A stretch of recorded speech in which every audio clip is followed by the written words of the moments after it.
Last class में हमने क्या डिस्कस किया था? लास्ट क्लास मतलब जनरल क्लास में क्या डिस्कस किया था कि किस प्रकार से हेनरी एंड माइकल फैराडे दोनों मिलकर अपना एक्सपेरिमेंटल बेसिस पर कुछ कंक्लूजन निकाले थे इलेक्ट्रोमैग्नेटिक इंडक्शन से रिलेटेड। ठीक है, तो क्या क्या कंक्लूजन था थोड़ा सा मैं रिकॉल करता हूँ। पहला कंक्लूजन यही था कि जब तक हम मैग्नेट को बार मैग्नेट को किसी कंडक्टिंग लूप के नजदीक लेके जाएंगे या फिर उससे दूर लेके जाएंगे, मतलब बार मैग्नेट को मूवमेंट कराते रहेंगे, और तब इसमें क्या होगा, फ्लक्स चेंज होगा। फ्लक्स चेंज के कारण क्या होगा, इंड्यूस करंट डेवलप हो जाएगा। पहला ये था। दूसरा क्या था कि जब तक वो रेस्ट पर होगा कोई इंड्यूस करंट डेवलप होगा ही नहीं। तीसरा क्या था ना, जितना जल्दी जल्दी फ्लक्स चेंज होगा उतना ज्यादा ईएमएफ इंड्यूस होगा या फिर इंड्यूस करंट डेवलप होगा, और जितना धीरे धीरे फ्लक्स चेंज होगा उतना कम इंड्यूस करंट डेवलप होगा। समझ में आ रहा है? फिर बहुत सारी चीजें ये भी लिखा गया कि जरूरी नहीं है कि हमेशा हम क्या करें, जरूरी नहीं है कि हमेशा बार मैग्नेट को यूज करते हुए हम मैग्नेटिक फ्लक्स को चेंज करें। बार मैग्नेट के बदले भी हम क्या कर सकते हैं, करंट कैरिंग कंडक्टर को भी यूज कर सकते हैं, जिसके कारण मैग्नेटिक फ्लक्स भी चेंज होगा और इंड्यूस ईएमएफ भी डेवलप होगा। और लास्ट पार्ट में हमने ये भी कंक्लूजन दिखा था कि जरूरी नहीं है कि कॉइल एंड बार मैग्नेट के बीच में हमेशा एक रिलेटिव मोशन हो। बिना रिलेटिव मोशन करते हुए भी हम क्या कर सकते हैं, फ्लक्स चेंज कर सकते हैं by switch on and off. समझ में आया? एक्सपेरिमेंटल वेरिफिकेशन समझ में आ गया था। तो ये जो conclusion Michael Faraday and sir Henry ये दोनों मिलकर जो निकाले थे अपने एक्सपेरिमेंटल की दम पर, जो कंक्लूजन उन्होंने निकाला एक्सपेरिमेंटल बेसिस पर, जो मतलब पैरामीटर्स को उन्होंने ऑब्जर्व किया, तो इनके बेसिस पर उन्होंने कुछ फंडामेंटल लॉ को डेवलप किया, जिसको बोलते हैं Faraday law of electromagnetic induction. जिसको बोलते हैं Faraday law of electromagnetic induction. में लिखता हूं on the basis of observed conclusion on the basis of conclusion observed from on the basis of observations on the basis of experimental observation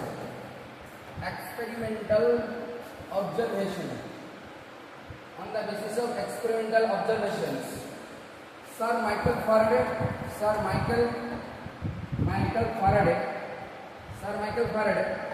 on the basis of experimental observation, Sir Michael Faraday formulate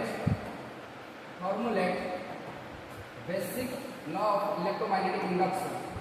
Basic law of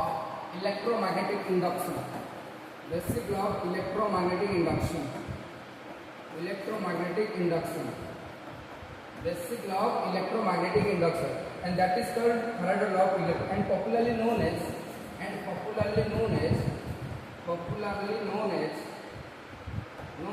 Faraday law of electromagnetic induction. Faraday's laws of electromagnetic induction.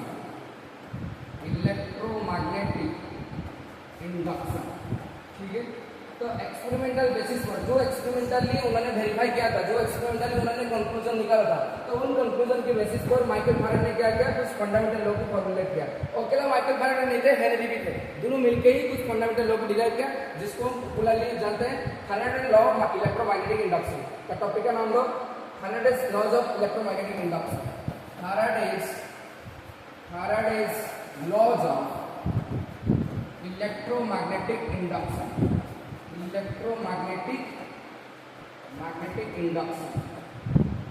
ठीक है, तो Faraday law of electromagnetic induction क्या है? पहला law, first law of induction लिखो। First law of induction क्या था? First law of induction क्या था? बेसिकली फर्स्ट लॉ, फैराडे ने जो भी ऑब्जर्वेशन लिया था उनके बेसिस पर लॉ किया, तो उनका जो फर्स्ट लॉ था फैराडे लॉ ऑफ इंडक्शन का, जो फर्स्ट लॉ था, फर्स्ट लॉ ऑफ इंडक्शन, ये बेसिकली डिस्क्राइब करता है कि किस प्रकार से फ्लक्स चेंज के कारण करंट इंड्यूस होता है। What is the reason behind the induced current in a loop? समझ में आ रहा है? It describe the region behind induced current, the region behind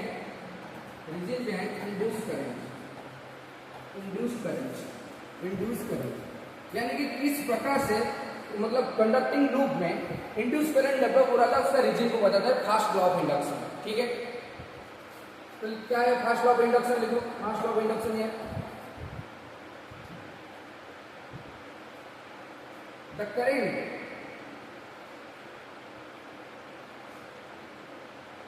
the rate of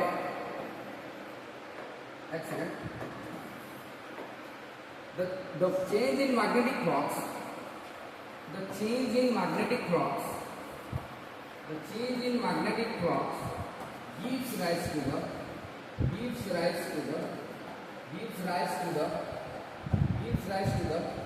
change in magnetic flux gives rise to the induced current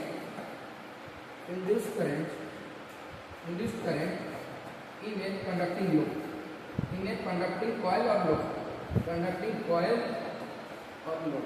यानी कि जब तक हम किसी कंडक्टिंग लूप या फिर कॉइल में मैग्नेटिक फ्लक्स को चेंज करता रहे तब तक क्या होगा, उसमें इंड्यूस करंट डेवलप होगा। ये था फर्स्ट लॉ ऑफ इंडक्शन। ठीक है, first law of induction basically बताता है कि किस प्रकार से जो कॉइल में इंड्यूस करंट डेवलप हो रहा था मैग्नेट की मूवमेंट के कारण। तो रीजन क्या था, मैग्नेटिक फ्लक्स चेंज। जब तक मैग्नेटिक फ्लक्स चेंज होता रहेगा, मैग्नेटिक मतलब बाहर मैग्नेट का मूवमेंट कराते रहेगा, मैग्नेटिक फ्लक्स चेंज होगा। जब तक मैग्नेटिक फ्लक्स चेंज होता रहेगा तब तक इसमें क्या डेवलप होगा, इंड्यूस करंट डेवलप होगा। ये था फर्स्ट लॉ ऑफ इंडक्शन।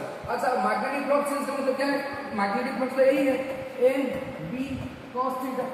मतलब ये मैग्नेटिक फ्लक्स अगर चेंज होगा तब करंट इंड्यूस होता है। और मैग्नेटिक फ्लक्स को हम किस प्रकार से चेंज कर सकते हैं, 3 प्रकार से चेंज कर सकते हैं मैग्नेटिक फ्लक्स को। कैसे, या तो मैग्नेटिक ये क्या है एम बी कॉस थीटा। ठीक है, मैग्नेटिक फ्लक्स क्या है, अरे एम बी कॉस थीटा ये क्या है, एक second, B A cos theta, sorry M B cos theta ये पोटेंशियल एनर्जी है भाई, सॉरी मैग्नेटिक फ्लक्स क्या है, पी ए कॉस थीटा। ठीक है, तो अगर ये मैग्नेटिक फ्लक्स को हम चेंज करें, करंट इंड्यूस होगा। तो किस प्रकार से हम मैग्नेटिक फ्लक्स को चेंज कर सकते हैं, 3 प्रकार से हम मैग्नेटिक फ्लक्स को चेंज कर सकते हैं। या तो मैग्नेटिक फील्ड को बढ़ा लो या फिर घटा लो, फ्लक्स चेंज होगा। या तो एरिया, लूप का एरिया को बढ़ा दो या फिर घटा दो, फ्लक्स चेंज होगा। या फिर दोनों के बीच में एंगल को बढ़ा दो या फिर घटा दो, फ्लक्स चेंज होता जाएगा। समझ में आ रहा है? तो 3 प्रकार से we can change magnetic flux, we can change magnetic flux in 3 ways, क्या ना, पहला चेंज इन B, दूसरा चेंज इन A, तीसरा क्या है, चेंज इन एंगल थीटा। ठीक है, तो इस प्रकार से हम क्या कर सकते हैं ना, किसी कंडक्टिंग कॉइल के थ्रू मैग्नेटिक फ्लक्स को हम चेंज कर सकते हैं। या तो मैग्नेटिक क्या करें, बार मैग्नेट पूरा नजदीक लेके जाए तो number of magnet field length बढ़ेगा, फ्लक्स चेंज होगा, इंड्यूस ईएमएफ डेवलप होगा। ये सर नो, करंट इंड्यूस हो जाएगा। या फिर मैग्नेट को दूर ले जाए, फ्लक्स घट जाएगा। ठीक है कि नहीं, मैग्नेटिक फील्ड लेंथ घट जाएंगे, फ्लक्स घटेगा तो इंड्यूस ईएमएफ भी आएगा। मैग्नेटिक फ्लक्स चाहे बढ़े या फिर घटे, फ्लक्स से चेंज हो रहा है, तो चेंज होने से क्या होगा, इंड्यूस करंट डेवलप होगा। और करंट करिंग लूप का अगर करंट करिंग लूप जो कंडक्टिंग लूप था, कॉइल था, उसका अगर एरिया को हम बढ़ा दें, ये था लूप था। ठीक है कि नहीं, अगर मैं एरिया को बढ़ा दूं तो ज्यादा से ज्यादा फील्ड लेंथ इसमें पास होने की नहीं, तो फ्लक्स बढ़ेगा तो इंड्यूस ईएमएफ भी बढ़ेगा। ये रीति का समझ में आ रहा है कि नहीं? अगले सर थोड़ा वो समझ में आ रहा है ना कुछ, are you getting my points? और दूसरा थीटा, एंगल थीटा को अगर हम क्या करें, बढ़ाए या फिर घटाए तो उसमें भी क्या होगा, फ्लक्स चेंज होता रहेगा और इंड्यूस ईएमएफ डेवलप होता जाएगा। और इंड्यूस ईएमएफ के कारण इंड्यूस इलेक्ट्रिक करंट डेवलप हो जाएगा। समझ में आ रहा है? यस सर, नो रीति का। ठीक, नेक्स्ट लॉ क्या रहेगा, सेकंड लॉ ऑफ इंडक्शन। ये था फर्स्ट लॉ ऑफ इंडक्शन, जो कि डिस्क्राइब करता है कि रीजन बिहाइंड इंड्यूस करंट की करंट किस प्रकार से इंड्यूस होता है कॉइल में। दूसरा है second law of induction. Second law of induction क्या है, it describe how much EMF induced, it describe how much EMF induced in a coil। हमने देखा कि जब तक किसी कॉइल के थ्रू मैग्नेटिक फ्लक्स चेंज होता जाए तब तक इसमें इंड्यूस्ड ईएमएफ डेवलप होता है, जिसको हम बोलते हैं इंड्यूस्ड पोटेंशियल डिफरेंस। और वही ईएमएफ के कारण क्या होता है, करंट फ्लो होना शुरू हो जाता है, मतलब इंड्यूस्ड करंट डेवलप होता है। तो मैग्नेटिक फ्लक्स चेंज के कारण इंड्यूस्ड ईएमएफ कितना डेवलप होगा, कितना अमाउंट या फिर कितना ज्यादा या फिर कितना कम डेवलप होगा, ये डिसाइड करता है सेकंड लॉ ऑफ इंडक्शन। समझ में आ रहा है? मैग्नेटिक फ्लक्स के कारण इंड्यूस्ड ईएमएफ कितना ज्यादा डेवलप होगा या फिर कम डेवलप होगा, ये बताएगा तेरे को सेकंड लॉ ऑफ इंडक्शन। समझ में आ रहा है? क्या होता है, it describe how much EMF induced in A coil. अच्छा, क्या है द क्विक चेंजिंग, क्या है सेकंड लॉ ऑफ इंडक्शन, क्या है the quick changing magnetic flux gives rise to the quick change in magnetic flux gives rise to the more induced EMF induced EMF and slow change in magnetic flux, slow change in magnetic flux, so slow change in magnetic flux gives rise to the क्या, हाँ ये second law, ये जो लिख रहे हो second law. Second law और induction बताएगा कि मैग्नेटिक फ्लक्स चेंज होने के कारण कितना अमाउंट का ईएमएफ इंड्यूस होगा। ठीक है, हमें पढ़ते हैं कि जितना तेजी से मैग्नेटिक फ्लक्स चेंज होगा उतना तेजी से क्या होगा, ईएमएफ इंड्यूस होगा, और जितना धीरे धीरे मैग्नेटिक फ्लक्स चेंज होगा उतना धीरे धीरे ईएमएफ इंड्यूस होगा। ये सब तो यही होगा सेकंड लॉ ऑफ इंडक्शन। क्योंकि ये जो लॉ बनाया जा रहा है किसके बेसिस पे बनाया जा रहा है, एक्सपेरिमेंटल ऑब्जर्वेशन के बेसिस पर, जो हेनरी एंड माइकल फैराडे ने दोनों मिलकर बनाया था एक्सपेरिमेंटल सेटअप, तो उनके बेसिस पर तो ये लॉ बना रहा है। तो यही था कि नहीं ऑब्जर्वेशन, ये सब देखिएगा। The quick change in magnetic flux gives rise to the more induced EMF and slow change in magnetic flux gives rise to low induced EMF, induced EMF। इसका मतलब है जैसे जैसे मैग्नेटिक फ्लक्स चेंज ज्यादा होगा, ज्यादा कैसे होगा भाई, सडन अगर मैग्नेटिक क्या है, जैसे कि मान लीजिए ये तरह क्या है, ये तरह लूप है और यहाँ पे तरह ये क्या है, बाहर मैग्नेटिक, ये तरह north pole south pole. Obviously north pole से ऐसे मैग्नेटिक फील्ड लाइंस बाहर निकलते रहेंगे। ठीक है, नॉर्थ पोल से बाहर जो मैग्नेटिक फील्ड लाइंस बाहर निकल रहे होंगे, तो अगर ये बाहर मैग्नेटिक में तेजी से लूप की तरफ लेके आएगा तो ज्यादा से ज्यादा मैग्नेटिक फील्ड लाइंस इसमें पास होंगे, फ्लक्स बढ़ेगा तो ज्यादा मैग्नेटिक इंड्यूस्ड ईएमएफ डेवलप हो जाएगा, ज्यादा करंट डेवलप होगा। अगर मैं सडनली इसको पीछे ले जाऊं तो सडनली मैग्नेटिक फ्लक्स चेंज होगा, इंड्यूस्ड ईएमएफ डेवलप होगा। अगर मैं धीरे धीरे मैग्नेट को लेके आऊं तो धीरे धीरे फील्ड लाइंस इसके थ्रू पास होंगे, धीरे धीरे फ्लक्स चेंज होगा और धीरे धीरे इंड्यूस्ड ईएमएफ बढ़ेगा। समझ पा रहे हैं? तो मतलब धीरे धीरे अगर quick change in magnetic flux gives rise to the more induced EMF, slow change in magnetic flux gives rise to the low EMF. जितना ज्यादा तेजी से वो मैग्नेटिक फ्लक्स चेंज करेगा उतना ज्यादा ईएमएफ मिलेगा, जितना धीरे धीरे चेंज करेगा उतना धीरे धीरे ईएमएफ मिलेगा। समझ में आ रहा है? ये सर। और मैग्नेटिक फ्लक्स कब क्विकली चेंज होता है, जब तेजी से लेके जाएगा, धीरे धीरे लेके जाएगा तो लो, मतलब धीरे धीरे मैग्नेटिक फ्लक्स चेंज होगा। समझ में आ रहा है? रेकॉर्डिंग जो है ना, चलेंगे नहीं? Okay, next.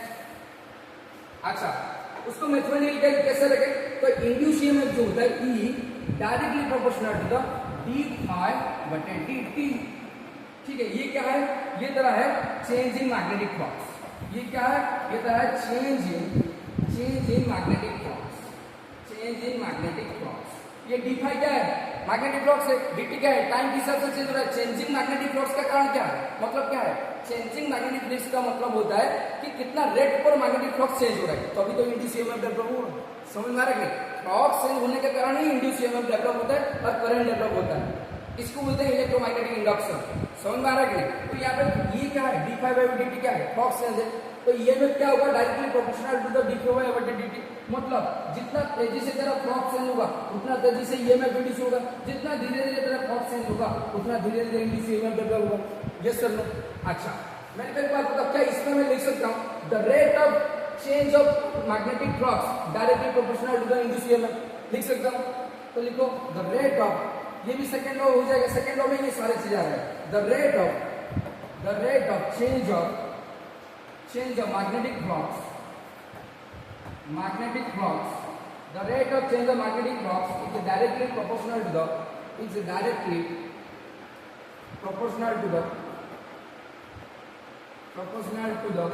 induced EMF। समझ में आ रहा है? तो जितना तेजी से फ्लक्स चेंज होगा, ये d∅/dt क्या है, कितना फ्लक्स चेंज हो रहा है, कितने समय में चेंज हो रहा है। तो ऊपर d∅b/dt, फाइव भी क्या है, मैग्नेटिक फ्लक्स, d∅b मतलब चेंज इन मैग्नेटिक फ्लक्स। समझ में आ रहा है? समझ में आ रहा है? कितना फ्लक्स चेंज हो रहा है, कितना समय में चेंज हो रहा है, तो उनका रेशियो में क्या करूंगा, मैग्नेटिक फ्लक्स चेंज। समझ में आ रहा है?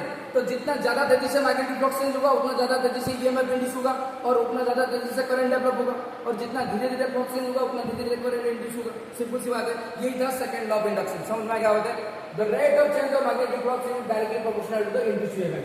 क्या इसमें ऐसे लिख सकता हूँ, E = d∅, प्रोपोर्शनल साइन अगर होता है एक कांस्टेंट आएगा और कांस्टेंट का वैल्यू ज्यादातर 1 माना जाता है। समझ में आ रहा है? तो ये क्या हो जाएगा, d∅b/dt। लेकिन यहाँ पे माइनस साइन आएगा, क्यों माइनस साइन क्यों आएगा, क्योंकि जो ईएमएफ इंड्यूस होता है ना, ये हमेशा मैग्नेटिक फ्लक्स के अपोजिट डायरेक्शन में होता है। समझ में आ रहा है? ये हमें लेंज लॉ में पढ़ेंगे, नेक्स्ट टॉपिक में पढ़ेंगे। लेकिन अभी के लिए इतना याद रखो कि जितना जो फ्लक्स चेंज होगा वो हमेशा जो फ्लक्स चेंज होगा वो हमेशा इंड्यूस ईएमएफ के ऑपोजिट डायरेक्शन में होता है, इसलिए नेगेटिव साइन आता है। ये लेंज लॉ में पूरा कंप्लीटली फील आ जाएगा, लेकिन फॉर्मूला में यहाँ पे माइनस साइन आएगा। समझ में आ रहा है? Yes sir no? तो जितना तेजी से फ्लक्स चेंज होगा उतना तेजी से ईएमएफ इंड्यूस होगा, लेकिन ऑपोजिट डायरेक्शन में होता है, इसलिए नेगेटिव साइन आती है। समझ में आ रहा है? Yes sir no? देखिएगा एग्जैक्टली कैसे देखना, मैं अभी तो समझाना चाह रहा था। देख मेरे को एक बात बता, यहाँ पे हियर मैं लिखता हूँ सारी चीजें, मैं लिखूंगा, ये भी पार्ट है इसमें। Here the induced EMF, the induced EMF depends on time. यहाँ पे जो इंड्यूस ईएमएफ है ये टाइम के ऊपर डिपेंड करता है। देख मैंने बोला कि जितना ज्यादा क्विकली तो मैग्नेटिक फ्लक्स को चेंज करेगा, क्विकली मैग्नेटिक फ्लक्स को चेंज करने का मतलब क्या है, टाइम कम लगेगा। अगर टाइम तेरा कम होगा तो क्विकली मैग्नेटिक फ्लक्स चेंज होगा तो ईएमएफ क्या हो जाएगा, बढ़ेगा।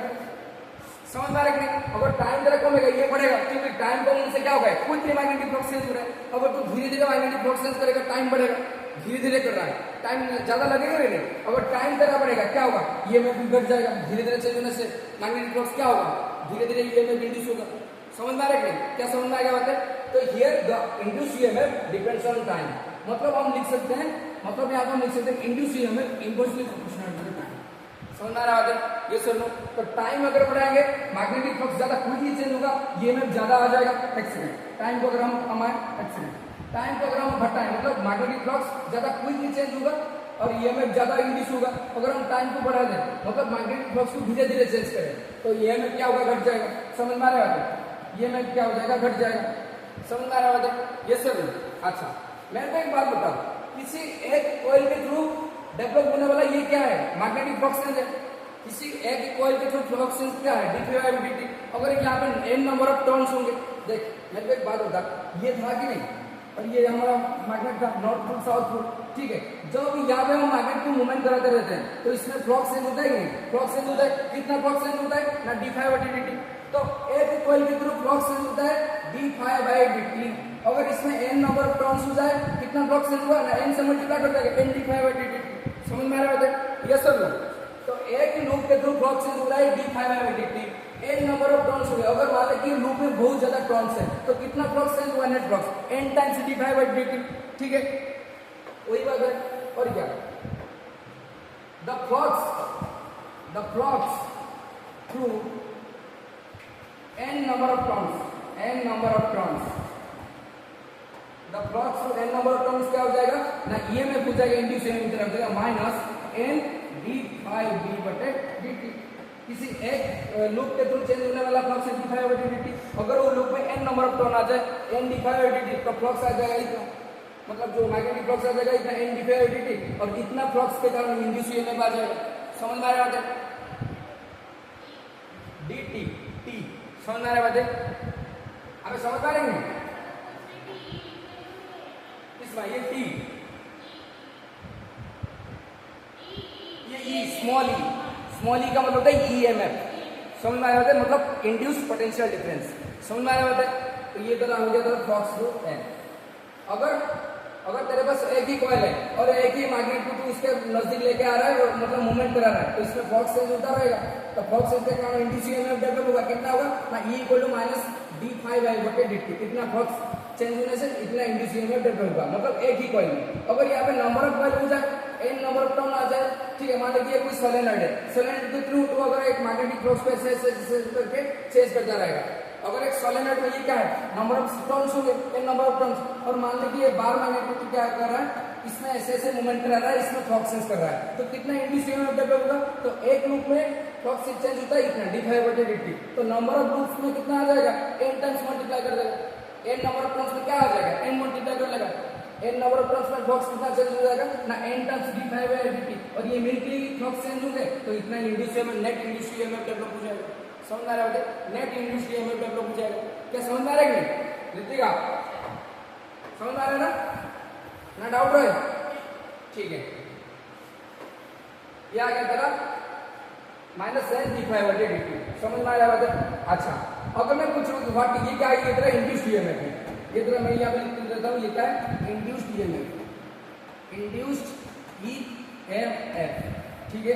अब कैलकुलेट करेंगे इंड्यूस्ड करंट, क्योंकि इंड्यूस्ड ईएमएफ अगर डेवलप हो रहा है इतना मैग्नेटिक फ्लक्स चेंज होने के कारण, अगर लूप में इंड्यूस्ड ईएमएफ डेवलप हो रहा है और वही इंड्यूस्ड ईएमएफ तो इंड्यूस्ड करंट को डेवलप करेगा, पोटेंशियल डिफरेंस के कारण तो करंट डेवलप होता है, तो कितना करंट डेवलप होगा देखते हैं। Induced current INDUCD, induced current कितना आ जाएगा, इंड्यूस्ड करंट होगा, ओम्स लॉ क्या होता है ना sir, V equal to IR होता है ओम्स लॉ। तो करंट क्या हो जाएगा तेरा, करंट हो जाएगा तेरा V बटे R, मतलब हमें पोटेंशियल चाहिए और रेजिस्टेंस चाहिए। अगर सर्कुलर लूप में मैं यहाँ पे लिख देता हूँ, इफ यहाँ पे मैं इंड्यूस्ड करंट की बात कर रहा हूँ, ठीक है, induced current, if the conducting coil have resistance R, ठीक है। जैसे कि ये था अगर कंडक्टिंग कॉइल जिसमें गाल्वानीमीटर कनेक्टेड था, यस सर नो, और यहाँ पे जो मैग्नेट तो इधर उधर मतलब मूवमेंट कर रहा था, जिसके कारण फ्लक्स चेंज होते हुए यहाँ पे इंड्यूस्ड ईएमएफ डेवलप हो रहे थे और करंट भी डेवलप हो रहा था। तो अगर ये कॉइल में करंट डेवलप हो रहा है, इसका मतलब उसका कोई रेजिस्टेंस होगा कि नहीं, बिल्कुल होगा, क्योंकि कंडक्टर है, यस सर नो। तो अगर in the conducting coil have the resistance R, तो इंड्यूस्ड करंट कितना डेवलप होगा ना, इंड्यूस्ड करंट डेवलप के लिए हम ओम्स लॉ का ये फॉर्मूला लगा देंगे, यहाँ पे लिखो, एक सेकंड यहाँ पे ओम्स लॉ का फॉर्मूला लगा देंगे। If the conducting coil have the resistance R, then according to Ohm's law लिखो, then according to Ohm's law क्या हो जाएगा ना, V इक्वल टू IR। अच्छा करंट हमें चाहिए, I इक्वल टू क्या हो जाएगा V बटे R। अच्छा ये V का है, यहाँ पे V का है पोटेंशियल, लेकिन यहाँ पे पोटेंशियल क्या है, इंड्यूस्ड ईएमएफ। अब यहाँ पे पोटेंशियल क्या है, इंड्यूस्ड ईएमएफ है, तो यहाँ पे पोटेंशियल को हम क्या लिखेंगे, E लिखेंगे, समझ में आ रहा है। ये एक्चुअली क्या है, ये लीनियर पोटेंशियल डिफरेंस है, लेकिन यहाँ पे हम क्या कर रहे हैं, कैलकुलेट कर रहे हैं, ये तो हमारा इंड्यूस्ड ईएमएफ है, क्योंकि करंट इंड्यूस हो रहा है, यस सर। कोई बैटरी लगा के करंट को डेवलप करेगा नहीं ना, तो यहाँ पे इंड्यूस्ड ईएमएफ हो रहा है, तो यहाँ पे पोटेंशियल को V लिखेंगे या फिर E लिखेंगे, क्योंकि वो इंड्यूस्ड ईएमएफ है, इंड्यूस्ड पोटेंशियल डिफरेंस है, समझ में आ रहा है। तो लिखो इस बात को, तो यहाँ पे हो जाएगा क्या, I इंड्यूस्ड क्या हो जाएगा, E बटे R हो जाएगा, समझ आ रहा है। अच्छा इंग्लिश का फॉर्मूला यहाँ पे कैलकुलेट किया -10 d∅/dt, तो उसको पुट कर दो यहाँ पे, तो I इंड्यूस्ड क्या हो जाएगा, I इंड्यूस्ड हो जाएगा -N बटे R d∅dt, क्या समझ में आ गया। ये तरह आ गया इंड्यूस्ड करंट। अगेन ध्यान से देख, ये जो इंड्यूस्ड करंट है ये भी टाइम के ऊपर डिपेंड कर रहा है, लिख यहाँ पे हियर इंड्यूस्ड करंट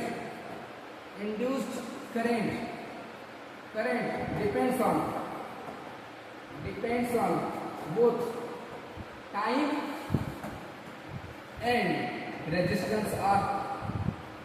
इसका मतलब क्या है कि अगर तेरा टाइम कमेगा, मतलब ज्यादा तेजी से तो फ्लक्स को चेंज करेगा, ज्यादा तेजी से इंड्यूस्ड ईएमएफ डेवलप होंगे, ज्यादा तेजी से करंट डेवलप होगा, ये सब लो।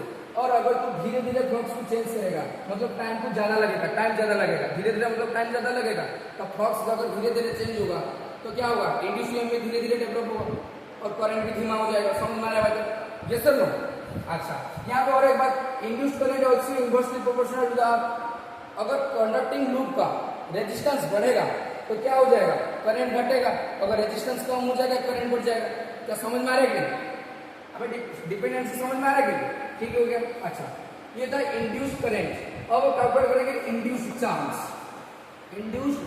हेडिंग को इंड्यूस्ड चार्ज। ये सारी चीजें हम कैलकुलेट कर रहे हैं थोड़ा। इसमें ये फॉर्मूला क्या से है, मैं बोल रहा हूं कि जो इंड्यूस्ड करंट है क्या ये टाइम के ऊपर डिपेंड कर रहा है, रेजिस्टेंस के ऊपर डिपेंड कर रहा है, यस सर नो। मैं बोल रहा हूँ कि ज्यादा तेजी से अगर फ्लक्स को चेंज करूंगा, ज्यादा तेजी से अगर मैग्नेट को पूरा मतलब ये देख मान लीजिए ये लूप है, ज्यादा तेजी से मैग्नेट को उसके पास लेके जाऊंगा, समय कम लगेगा। ज्यादा क्विक का मतलब क्या है, कम समय अगर कम होगा तो क्या तेरा इंड्यूस्ड ईएमएफ डेवलप नहीं होगा, ज्यादा तेजी से डेवलप नहीं होगा। अगर ज्यादा तेजी से डेवलप होगा करंट भी बढ़ेगा, क्योंकि पोटेंशियल डिफरेंस जितना ज्यादा होगा उतना करंट तो फ्लो होगा, समझ में आ रहा है। Yes sir. अगर मैं मैग्नेट को धीरे धीरे लेके जाऊंगा, ज्यादा समय लग रहा है, मतलब टाइम यहाँ पे बढ़ रहा है, अगर टाइम बढ़ेगा क्या होगा, इंड्यूस्ड ईएमएफ क्या होगा, घटेगा, तो करंट भी घट जाएगा, समझ में आ रहा है। क्योंकि इंड्यूस्ड ईएमएफ अगर घटेगा तो क्या करंट नहीं घटेगा, क्योंकि करंट तो इंड्यूस्ड ईएमएफ के ऊपर डिपेंड कर रहा है ना, समझ में आ रहा है नहीं, समझ में आ गया बताइए, यस सर नो। ठीक, तो अब बात करते हैं इंड्यूस्ड चार्ज, ठीक है। इंड्यूस्ड चार्ज क्या होगा, मैं तो एक बात बता, इंड्यूस्ड करंट का फॉर्मूला क्या था ना, इंड्यूस्ड करंट का फॉर्मूला था E/R, ठीक है कि नहीं। ई बटे आर।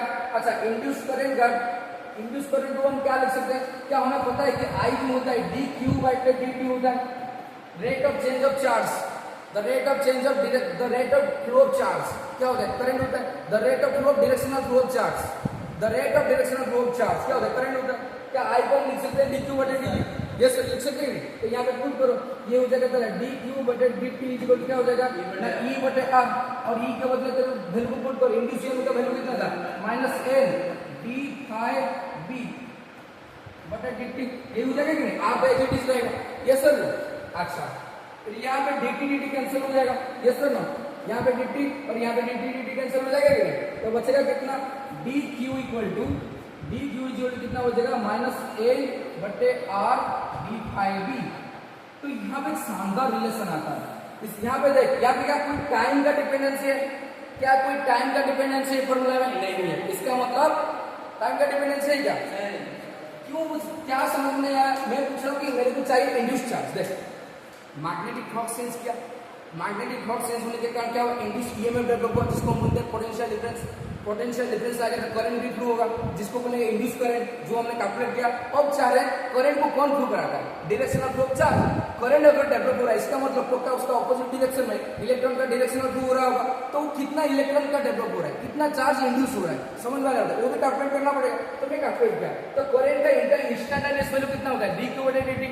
करंट का इंस्टेंटेनियस वैल्यू कितना होता है, डी क्यू बटे डी टी। तो करंट, अच्छा यही तो था करंट ना, यही तो था करंट का फॉर्मूला ना, यहाँ पे एक सेकेंड, करंट का फॉर्मूला यही तो था ना यहाँ पे, अभी क्या करंट का फॉर्मूला यही तो था ना यहाँ पे, ई बटे आर, क्योंकि ओम्स लॉ के हिसाब से मैंने लिखा आई इक्वल वी बटे आर। तो वी क्या है, पोटेंशियल डिफरेंस, लेकिन यहाँ पे इंड्यूस पोटेंशियल को कंसीडर किया जाएगा। इंड्यूस पोटेंशियल क्या है, ई है, तो यहाँ पे वी को ई लिख दिया, ई बटे आर हो गया। तो यहाँ पे आ जा, वही फॉर्मूला तो मैंने यहाँ पे लिखा, आई इक्वल ई बटे आर, और आई का मतलब मैं इंस्टेंटेनियस वैल्यू लिखा डी क्यू बटे डी टी, और ई बटे आर, ई का वैल्यू क्या होता है, तो ई का वैल्यू यही होता है ना, E equal to minus N d phi by बटे डी टी, यही तो है सेकंड लॉ ऑफ इंडक्शन, यही तो है सेकंड लॉ ऑफ इंडक्शन, समझ में आ रहा है। और इस यही ई का वैल्यू मैंने यहाँ पे पुट कर दिया, तो ये कितना आएगा माइनस एन बटे आर डी फाई बटे डी टी, समझ में आएगा। और डी टी कैंसिल हो गया, तो बचा कितना D Q equal to minus N बटे R D phi D T, तो कैंसिल हो गया, समझ में आ रहा है। क्या समझ नहीं आ रहा है इसमें, कहाँ पे, यहाँ पे तरफ डाउट है ई के, आओ कि कैंसिल क्यों हुआ डी टी ई बटे आर। मैंने तो एक बात बता, ओम्स लॉ क्या होता है, वी इक्वल टू आई बटे आर। मेरे को क्या चाहिए, करंट चाहिए, तो मैं करंट को कैसे लिखूं, वी बटे आर लिखूंगा नहीं। तो ये क्या है, वी क्या है, पोटेंशियल डिफरेंस, ठीक है। तो यहाँ पे पोटेंशियल डिफरेंस क्या है, और कहाँ सकते हैं प्रॉब्लम, और ई बाई आर क्यों लिखा, नहीं ई बाई आर लिखूंगा तो भी तो मैं उसका फॉर्मूला को यहाँ पे पुट करके डिराइव करूंगा, ठीक है। ये क्या है, करंट का फॉर्मूला तो मैंने लिखा यहाँ, फिर ई का वैल्यू को पुट करके यहाँ पे कैलकुलेट किया, समझ में आ रहा है। अच्छा एक सेकंड यार, एक सेकंड चल, तेरे लिए मैं एक फेवर कर लेता हूँ, चल ओके, ये मेरा गलती है, क्योंकि तुम लोग तो डायरेक्टली समझ में नहीं आता है ना, ठीक है। अच्छा चल, मैं इसको यहाँ पे भूल कर देता हूँ, ठीक है, ये लिखा, ठीक है। अच्छा इसको भी हटा देता हूँ, चल अच्छा इसको भी हटा देख, ये हो गया आई इक्वल टू यू बटे आर। अच्छा आई को मैं लिख सकता हूँ डी क्यू बटे डी टी, मैंने लिख दिया डी क्यू बटे डी टी, ठीक है। ई बटे आर, इसको लिखा है डी टी बटे आर।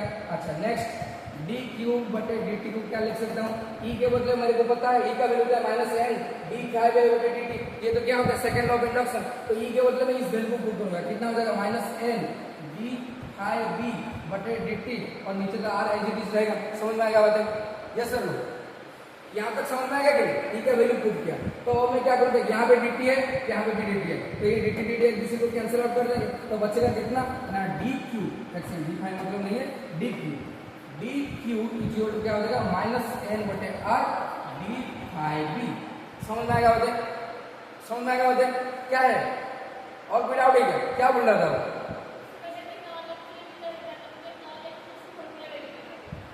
समझ में आ रहा ना बात है। अगर देख लिखने का जरूरी इसलिए था क्योंकि ई को अगर मैं यहाँ पे लिखूँ तो भी तो मैं उसका फॉर्मूला को यहाँ पे पुट करूंगा, समझ में आ रहा ना बात, तो इसलिए लिखा। तो ये क्या आ गया तेरा चेंजिंग इंड्यूस्ड, सॉरी ये क्या है इंड्यूस्ड चार्ज, ये क्या आ गया इंड्यूस्ड चार्ज, मतलब फ्लक्स चेंज होने के कारण ईएमएफ इंड्यूस होगा और वही ईएमएफ के कारण करंट प्रोड्यूस होगा। और हमें पता है कि करंट कब प्रोड्यूस होता है, जब चार्ज का डायरेक्शन होता है, मतलब चार्ज में इंड्यूस हो रहा है। कितना चार्ज इंड्यूस हो रहा है, इतना होगा। लेकिन सबसे इंटरेस्टिंग बात यही है कि इंड्यूस चार्ज टाइम के ऊपर डिपेंड नहीं कर रहा है। टाइम पे यहाँ पे कैंसिल आउट होगी, डिपेंड नहीं कर रहा है। इसका मतलब मैग्नेटिक फ्लक्स है धीरे धीरे चेंज हो या फिर ज्यादा क्विकली चेंज हो, इंड्यूस चार्ज के ऊपर कोई फर्क नहीं पड़ेगा, चार्ज हमेशा कांस्टेंट रहेगा। समझ में आ रहा है? समझ में आ रहा है? क्या समझ में आ रहा है? Yes sir, no? ओके, एक सेकंड। इंड्यूस चार्ज हो गया, ये मैं लिख देता हूँ। यहाँ पे कंक्लूजन क्या मिला? Conclusion the induce charge does not depends on the induced charge does not depends on time. That means it does not matter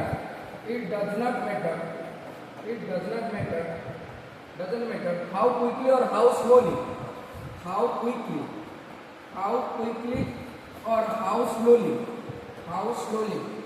magnetic flux change,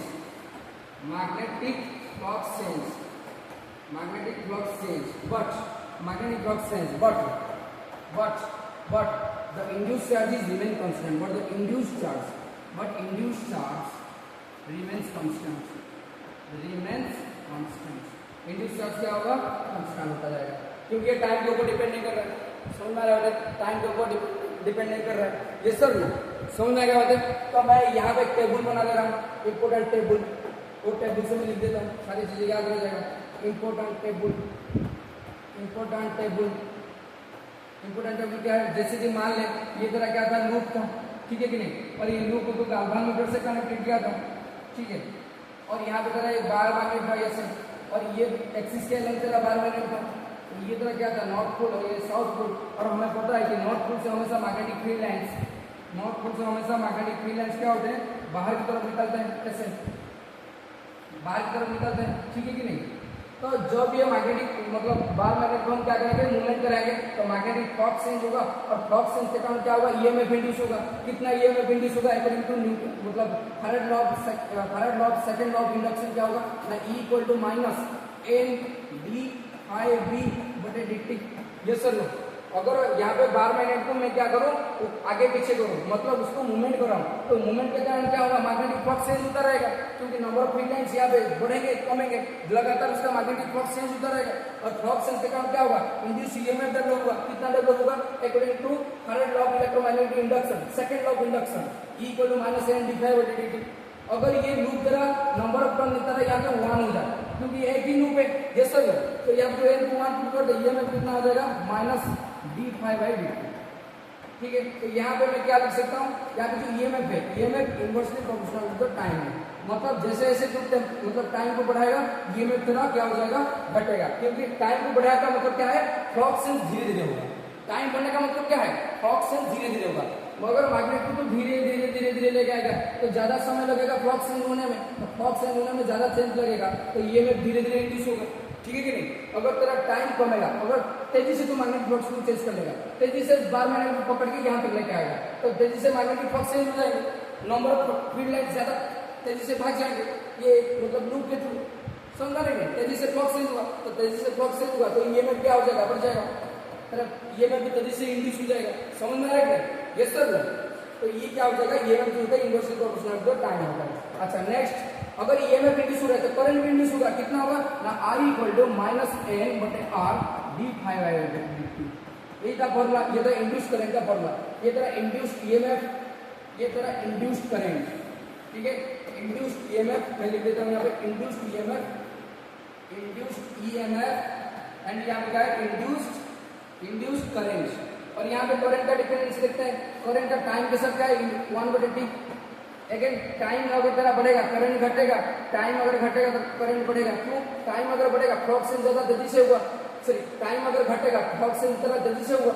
देख यहाँ पे अगर तो टाइम को घटाएगा, फ्लक्स चेंज तरह क्या हो जाएगा, ये फ्लक्स चेंज तरह तेजी से क्या हो जाएगा, चेंज होगा, फ्लक्स चेंज ज्यादा तेजी हो जाएगा, तो तेजी से चेंज होगा तो ईएमएफ क्या हो जाएगा, ज्यादा तेजी से डेवलप होगा, करंट भी ज्यादा तेजी से डेवलप हो जाएगा। समझ में आ रहा है?